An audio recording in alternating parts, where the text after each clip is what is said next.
House of the Dragon Season 2 Episode 7 was a marked improvement over last week, and I will put it amongst the better episodes of this season. It's hard to explain. A lot happened during this episode, but at the same time, not a lot happened. The episode was a lot more focused, rather than trying to fit so many characters and stories into 60 minutes of television. The dialogue was sharp, the acting fantastic, and the lore dumps fascinating for fans of deep lore like myself. I was a bit skeptical of the quality of this week's episode in the build-up. The issue I found this season, with a lot of the press and promo before the episodes, is the select few fans who are lucky enough to get early access to these episodes tend to blindly hype up each and every one as if it was the best episode of the season, the one we've been waiting for. Peak Game of Thrones. Then, because of all this hype, a lot of fans end up disappointed. Yes, they're good, sometimes okay, but not to the extent they were being hyped up a lot on social media.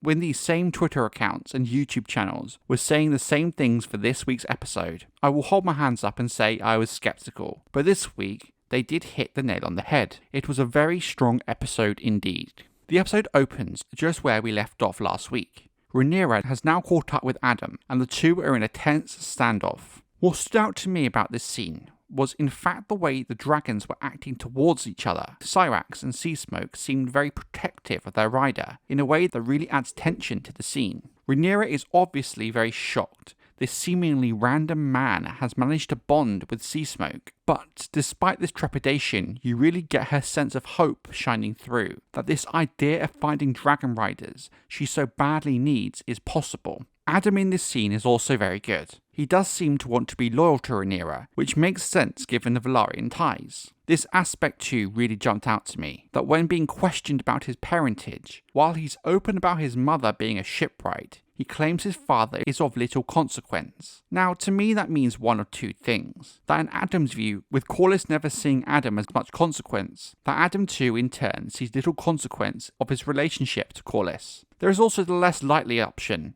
Addam's father really is of little consequence, because Corlys is not his father, that he and Alan have different fathers. While I prefer the first option, and I think that's how it will play out, I do like the idea that maybe Addam's Targaryen blood comes from his mother, or maybe his random father. I have a feeling Alicent's first scene this episode is kind of accumulation of her character arc this season. She now finds herself alone, Aegon badly hurt, Aemond, being Aemond. She's lost control of the situation, and she now finds herself without power, with what little she does ebbing away each day, until she now finds herself of little consequence to the small council or court. And I think this realization is hard for her to adjust to, but more so she's coming to terms with the role she has played in events that have played out so far. I'm not just talking about the misunderstanding of Aegon's prophecy, but her questioning her role as a mother, questioning how her sons have turned out, questioning herself and the choices she has made. In a way, this does start to reflect her character in the book somewhat. I can maybe see how we are back on the path of her future storyline as per the book. I think her wanting to leave King's Landing is more than her need to be away from the depressive situation. Her comments about even the Red Keep being dirty, then her trip to the Kingswood ending in her swimming in a lake, to me symbolises the idea that Alicent herself felt dirty for her role, be that in the war, her sons, her relationship with Kristen Cole, with this swim in the lake cleansing her of her sins somewhat, resetting her character on her path to her book storyline. Now there were some complaints that it seemed unrealistic that Alicent would be allowed to go to the Kingswood with a single guard during the middle of a war, especially after the food riot, and while it is hardly realistic, it is something I could perhaps see happening off-page in the book, just not recorded in history, given hardly anyone would have known of this excursion. The scene between Larys and Lord Ironrod is very interesting to me, simply because it shows the small council working and maybe plotting behind the king, or in this case, Regent's back. They seem to support Aemond while it suits them, but perhaps are starting to regret that choice. When Larys takes little interest in Ironrod's report of a dragon rider, I think it has much more to do with his own scheming involving Aegon than him disbelieving the report altogether. In fact, it would not surprise me at all if he was actually trying to suppress this information, or maybe he even already knows it himself. Aemon sending Aegon's favourites, who became his Kingsguard, to the wall is also a really nice touch. Now, I've not been a fan of a lot of the Black Council scenes this season. They just seemed a lot more dry and repetitive than the Green Council, namely because I think at this stage it's really the Greens driving the plot forward for now. But I really loved this scene and how discontented the small council is when they learn that Rhaenyra is not joining the meeting upon her return to Dragonstone. Everyone from Jace to Baelor to Lord Celtigar seems a little disgruntled at this news. Without the steadying hand of the sea snake on the council, I genuinely believe Rhaenyra would be in real trouble here. Instead, Rhaenyra has gone straight to Mysaria, who seems to be the only person on Dragonstone she seems to trust right now, be that for right or wrong reasons. Mysaria is indeed providing the solutions to Rhaenyra that the small council cannot, and would not suggest given the position and bias. I also think that in some way, Rhaenyra is specifically going to Mysaria for advice versus her small council, as she knows that her views and Mysaria's more closely align at this point in time than that of the council.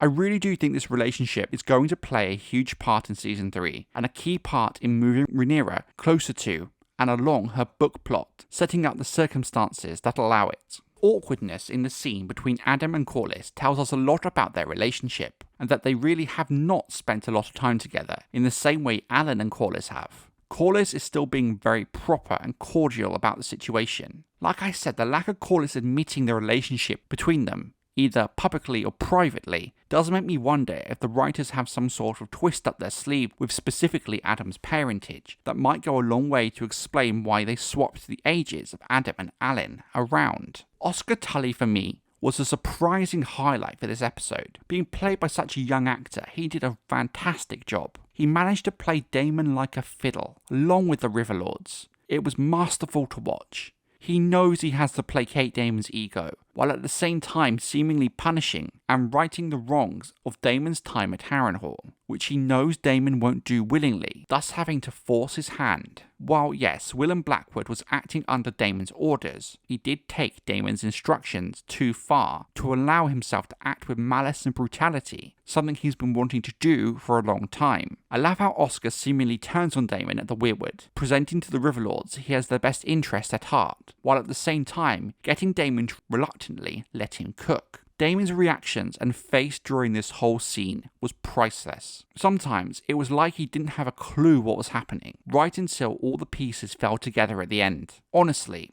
it's scenes like this that made me fall in love with A Song of Ice and Fire and Game of Thrones, and is something that House of the Dragon badly needed. This whole scene really gave me early Game of Thrones Season 1 and 2 vibes, and I loved it. Daemon does reach his goal in the end, even if it did mean throwing Willem Blackwood under the bus somewhat. Oh, and a special mention to Simon Strong, a character I've grown to love this season. Something that was very unexpected, given how small his role is in the book. This is followed by a scene which I think will be Daemon's last Harrenhal hallucination, given it kinda makes his journey come full circle. Again, great to have Paddy Considine back, one last time. This time as a decrepit Viserys, giving Daemon a lesson on how the king should not want the crown, how he never wanted it himself, and how it's such a heavy burden to bear. It shows how much Daemon's time at Harrenhal has started to change him, and made him reassess what it is he actually wants. Did he really want the crown, or was it really just his brother's approval he wanted? Now, when Viserys offers Daemon the crown,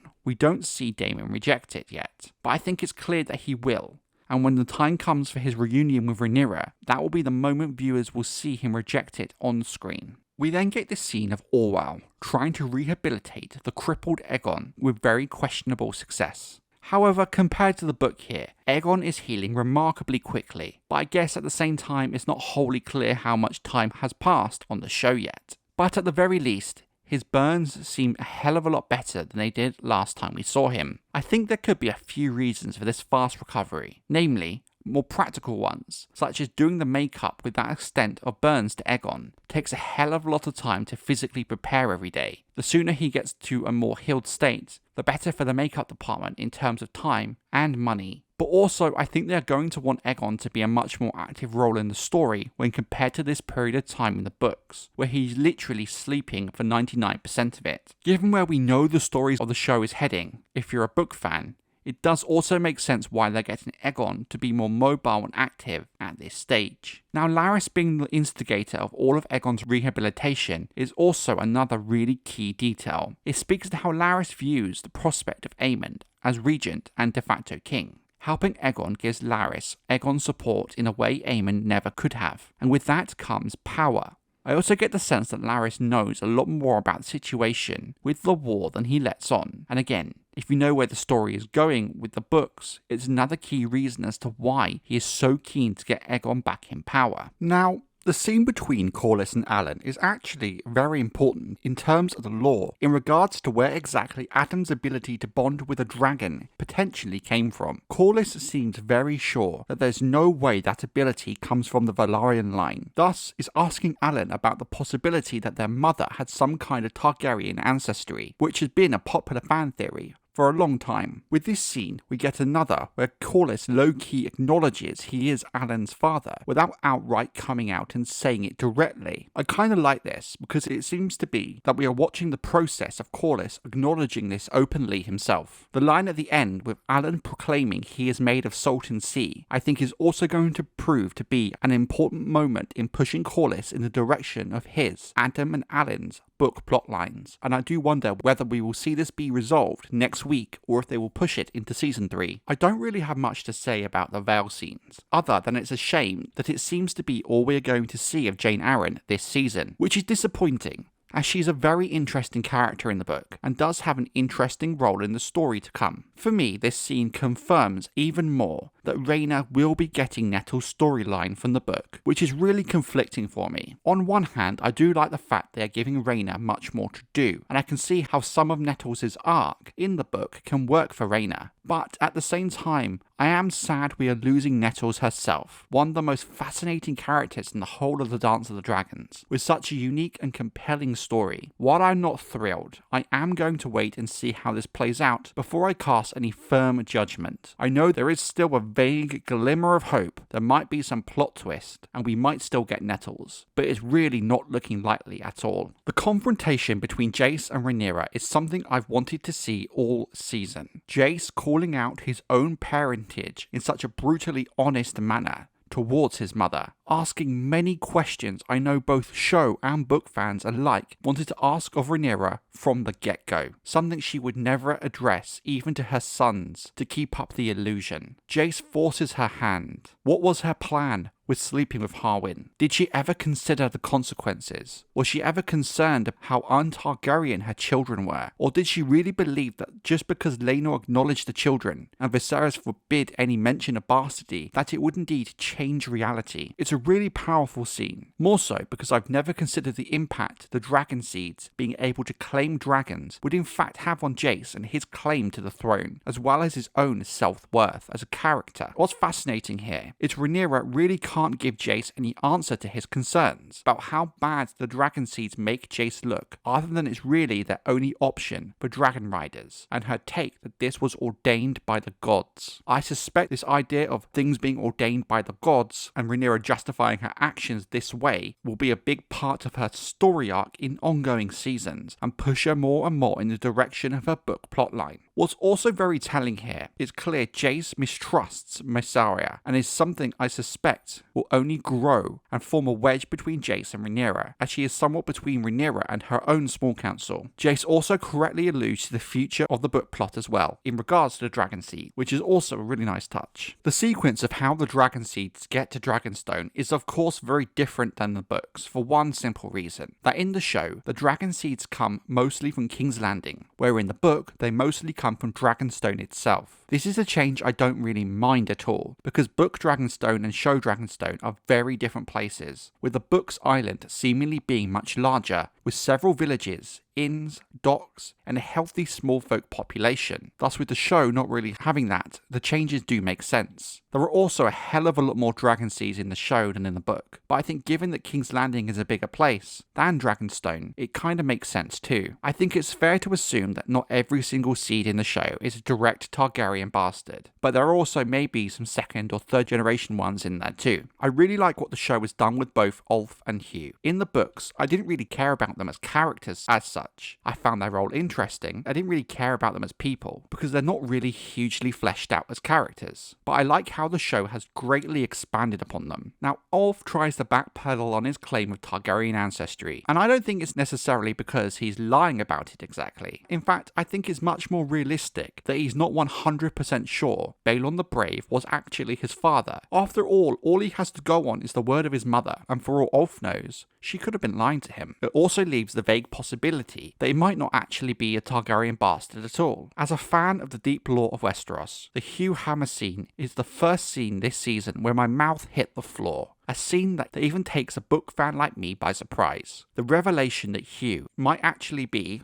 a bastard son of Sarah Targaryen, the disgraced daughter of King Jaehaerys, who ran away and became a courtesan in Lys and Volantis. We knew she had sons, but I never would have thought Hugh would have been one of them. But it's a plot twist I actually really like. I love it when they dig into the lore like this. For most fans, it doesn't mean too much, but for people like me and other fans who like to watch my lore videos, stuff like this is a big deal and truly does mean something. Now, I'm not gonna lie, there are a few timeline issues with this idea of Hugh being a son of Sarah, which is actually a video I'm working on, and there are some fans who do believe that his mother was in fact not Sarah, but just another Targaryen bastard. But for me personally, the parallels between his description and Sarah are too strong to dismiss at this point. The thing is, like the idea of Balon being Ulf's father and Sarah Hugh's mother, it's unclear what this means for book canon. Is this something George R. R. Martin has told Brian Condell? Or is this a show-only thing? A little Easter egg for fans? Only time will tell. What caught me off guard is that if I had to make a guess, I would have said Ulf was the son of Sarah and Hugh the son of Balon. I don't know, in my mind it just fit better and was a popular fan theory for many years. My big issue with the whole idea of sneaking the Dragonseeds out of King's Landing is they made it all very public knowledge that they were looking for people to go to Dragonstone to try and claim dragons. Thus, why are Aemond and the Greens then so surprised at the end of the episode that that's actually happened? Surely word would have reached them that this was happening if even the small folk in a tavern knew about it.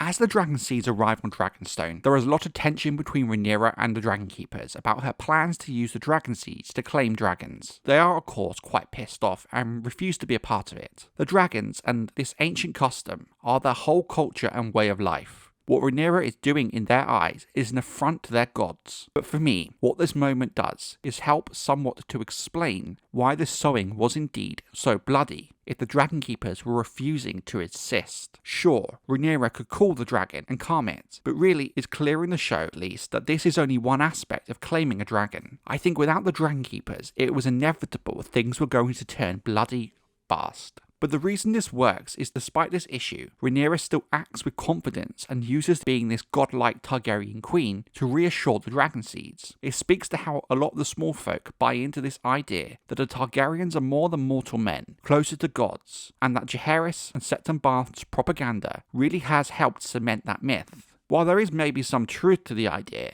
that the Targaryen blood may be magic or special, it's still only part of the puzzle. It speaks more to the truth of what Jace was arguing at the start of the episode. If the Targaryens lose that godhood, that mythical status, what does that leave them? I just want to take a moment to talk about Vermithor, the dragon of King Jaehaerys. The Bronze Fury surely did live up to his name. When I was picturing him, I never thought he would be as big as he is in the show. When you hear he's the largest dragon after Vhagar, I pictured a dragon bigger than the likes of Syrax, Meleys and Caraxes. But not that huge. It's not a thing I hate. In fact, I love it. I do like how House of the Dragon has so many different types of dragon. It makes them all very unique. Of course, Daenerys' dragons in the main show, coming from the same clutch of eggs, it makes sense why they would all look similar. But I love how different they all are in House of the Dragon, and how Vermithor low-key looks like a younger Vhagar. Now, something that surprised me about the scene of Dragonseeds trying to claim Vermithor is Rhaenyra just left them to it. In my head, I was kind of picturing some sort of organised line of people waiting for their turn. I mean,